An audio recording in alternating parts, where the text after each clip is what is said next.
All right, guys, this is part 6 of your Discord.js Beginner to Advanced series, and I hope you all are learning something. Before we move ahead, you guys should join our Discord server, because over there we do a lot of events, giveaways, and challenges, and if you ever need any coding-related help, we'll help you out there too. So yeah, you'll find us there. All right, back to our code. So you must already know all this if you've watched our previous videos. And now, in today's part, we'll look at buttons. And with buttons, we can do a lot of awesome stuff. So today we'll learn about buttons and also about a new event, which is the Interaction Create event. So let's start. So first, I will clean this up a bit and remove all this. And now, just like before when we use Embed Builder and defined it the same way, now we are going to use Button Builder. So we will go here and define Button Builder and Button Style. All right, so now we can use it. Very nice. So just like we made the Embed Builder, we will do the same for this. We will write const button. Again, this is a variable. You can name it whatever you want. After that, we will write const button equals new button builder in brackets. And then first, we will use set custom ID to set the button's custom ID. And later, I will tell you when we need to use the custom ID. And after that, we will set the button label using rate_label, and then set the button style using setStyle. And to give a style, we also need to define one more thing, which is button style. So we will go here and define that too, and then we can set it to button style dot primary. And that's it. But remember, a button is a component in Discord, and to send a button, you always have to put it inside an action row builder. So now we will create an action row using const row equals new action row builder, and then add the button to it using add components. And now after that, when we use message.channel.send, we will write components. And inside the array, we will put the row variable. And that's it. Now if I open the terminal and start the bot and wait a bit for the bot to start. And now if I go to the server, our bot is online. And now if I send a message in the chat, the message create event will trigger and it will run our code that we wrote. And here is our button. So you can see the label we set is showing here and the primary style we set is showing on the button. The custom ID is not showing anywhere. Just wait a bit, I will tell you what the use of the custom ID is. But before that, let's see how many types of buttons there are and what options we can use. So for that, we will go to the Discord.js guide website. And here, if I search buttons and press enter, you will see we got the docs related to buttons. And here, the code for buttons is also shown. And if I scroll down a bit, you will see there are a total of 5 types of buttons. So if you set it to primary, you will get this color. If you do secondary, you get this color.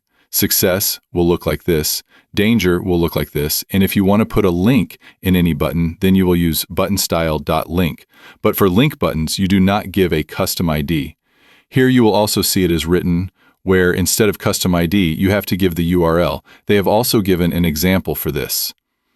Everything else remains the same, and if you want a disabled button, you can do that too. By adding this line, and then it will show like this. And if you want to set an emoji in the button, then you can do it like this. Set emoji, and then emoji ID, and you can also use default emoji normally. Okay, now let's go back to our Discord, and now if I click on this button, you will see nothing happens, and after a few seconds it will say interaction failed. This is because we have not handled this button's interaction yet. We just created the button, but we have to write its logic. We have to tell what to do when the button is clicked, right? So let's do that. All right, so before we move ahead, let me tell you about a small limitation. So in one action row builder, you can put a maximum of 5 buttons. And with one embed, you can attach a maximum of 5 action row builders, not more than that. Okay, so whenever any button of your bot is clicked on Discord, the interaction create event is triggered earlier. The message create event used to trigger when a message was sent, right? In the same way, when a button is clicked, the interaction create event is triggered, which we can check, and then execute our code. So exactly like the message create event, we will write client.on, and here the name of our event, which is interaction create, and same async function, and here instead of message, this time we will write interaction. You can write anything else too, just write it doesn't matter. After that, now we have got the whole block, and here we will write the code that we want to run when the button is clicked. So you can write any code here, like if you want to create a role or give a user a role or remove a role or create a channel or delete a channel, like anything. So for example, we want that when an interaction is created, the bot replies with a hey message. So now let's see the use of custom ID. So here we can find out with the custom ID which button was clicked, because you know there can be many buttons, right? Like multiple buttons. And if we just write the code like this, then any button that is clicked will execute this code, which we don't want. We want specific code to run for a specific button. So for that, we will write an if condition here. So if interaction.customID, so this interaction is the one we got here, and using the .customID property, we are checking the ID of that button, and then we will write if interaction.customID equals button 1. And what is this button 1? This is the custom ID of our button. So we are saying that if the interaction that was created has this custom ID, then run this code. So here we will simply write interaction.reply and put any message here. So here I will write, hey, you clicked me, and that's it. It's that simple. Now, if I restart the bot and go and click on the button, you will see it is replying to us. That's so cool, isn't it? So if there are multiple buttons, then what will you do? So for that, let's quickly create a new button here, and I will name this variable button2. I'll also change the custom ID to button-2, and I will set the style to danger. And then I will add the second button2 inside the action row, just like this. And that's it. After that, to handle the interaction for button2, I will write else if here, which means that if it's not the first one, then it will check this one, right? So else if interaction custom ID equals button-2, then interaction recurse I am danger, and the first one will reply I am primary. Very nice. So now when an interaction create happens, it will check if the custom ID is this one. If it is, then it will run this code.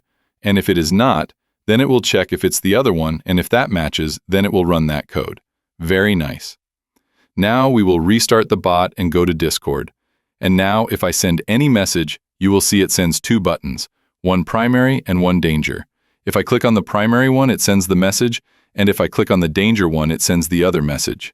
All right, so today's task for you is that when the button is clicked, the name of this channel should change. I hope you can do it easily. And we have already done this before with Message Create. So yeah, if you are enjoying this series, please make sure to like and subscribe. Bye-bye.